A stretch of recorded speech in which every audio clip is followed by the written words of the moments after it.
তিনিচুকীয়াত সদ্যজাত শিশু বিক্ৰীৰ চাঞ্চল্যকৰ ঘটনা স্বাস্থ্যকৰ্মী আটক আৰক্ষীৰ ভূমিকা সন্দেহজনক তিনিচুকীয়াত সদ্যজাত শিশুক লক্ষাধিক টকাৰ বিনিময়ত অবৈধভাৱে চমচাই দিয়া এক চাঞ্চল্যকৰ ঘটনা পোহৰলৈ আহিছে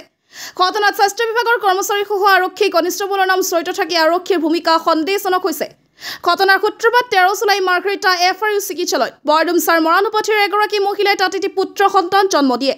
সন্তান জন্ম দিয়াৰ পিছত মহিলাগৰাকী ছুটি নিদিয়াকৈ চিকিৎসালয়ৰ পৰা পলাই যায় পৰৱৰ্তী সময়ত 23 জুলাইত সদ্যজাত শিশুটি তিনিচুকীয়া আৰক্ষী অধীক্ষকৰ কাৰ্যালয়ত কৰ্মৰত কনিষ্টেবল COC তিৱাৰীক লক্ষাধিক টকাৰ বিনিময়ত স্বাস্থ্যকৰ্মী জিনামণি গোহাঁইৰ জৰিয়তে চমচাই দিয়ে কিন্তু 25 জুলাইত শিশুটি অসুস্থ হৈ পৰাত চমচোৱা ব্যক্তিৰ দ্বাৰা শিশুটিক তিনিচুকীয়া অসামৰিক চিকিৎসালয়লৈ নিয়া হয় তাত চিকিৎসকে সমগ্ৰ ঘটনাটো সন্দেহজনক বুলি আখ্যা দিয়ে আৰু বিষয়টো পোহৰলৈ আনে ইপিনে জিলা শিশু সুৰক্ষা বিভাগৰ বিষয়াসকলে অবিলম্বে শিশুটিক নিজৰ জিম্মালৈ লৈ যথোপযুক্ত চিকিৎসা প্ৰদান কৰে আৰু সমগ্ৰ ঘটনা সন্দৰ্ভত তিনিচুকীয়া সদৰ আৰক্ষী থানাত এখন লিখিত এজাহাৰ দাখিল কৰে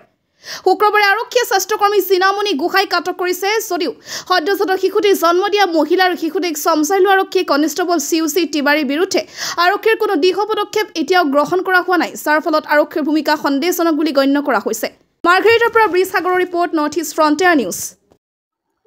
এইটো ঘটনাটো ঠিক 13 তাৰিখে হোৱা বুলি কৈছিলোঁ মই পিছত গম পালোঁগৈ কিন্তু অফিচিয়েলি আমাক জনোৱা নাছিলে কমিউনিকেশ্যন কৰা নাছিলে আৰু বিভিন্ন ধৰণৰ বেমাৰৰ চিকিৎসাৰ কাৰণে মানুহটো অহা যোৱা হৈয়ে থাকে ইয়াতে গতিকে আমি প্ৰত্যেকটো বেমাৰীৰ কথা আমি গম নাপাওঁ আৰু স্পেচিয়েলি আমাক কমিউনিকেশ্যন কৰিলেহে আমি এইটো গম পোৱা যায় এই বস্তুটো মই মানে আনঅফিচিয়েলি কথাটো গম পোৱাৰ পিছত গতিকে মই অনুসন্ধান এটা কৰি আছিলোঁ তেতিয়া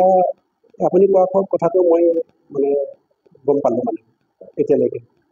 আৰু এতিয়া পৰৱৰ্তী সময়ত আমি সেইখিনি চাই আছোঁ কিমানখিনি সত্য তিনিচুকীয়াত কোনোবাক আটক কৰা বুলি শুনিছোঁ কিন্তু অফিচিয়েলি মই তেনেকুৱা কমিউনিকেশ্যন পোৱা নাই তো আমাৰ ইয়াততো এতিয়ালৈকে তেনেকুৱা আইনগত কাৰোবাক ডিটেইন কৰিছে এনেকুৱা খবৰ অহা নাই তো সেইখিনিয়ে মই গম পাওঁ চাবলৈ গ'লে অকল 13 তাৰিখে ৰাতি ডেলিভাৰী হৈছিলে 3:37 আৰু পিছদিনাখনে তেওঁলোকে হস্পিটেলৰ বিনা অনুমতি তেওঁলোকে ইয়াৰ পৰা চাইন কৰি ছুটি লৈ গৈছিলে তাৰ পাছৰখিনিতো আমি গম নাপাম আৰু টিউশ্যন কি হৈছে কি নাই হোৱা সেইটো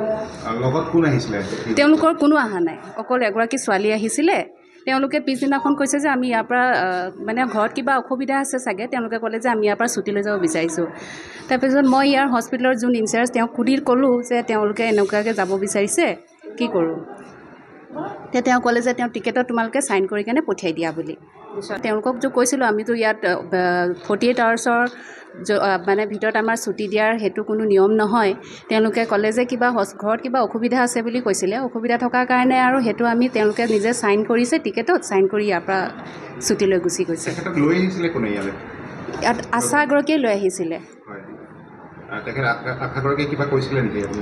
নাই তেনেকৈ একো ইয়াত কোৱা নাই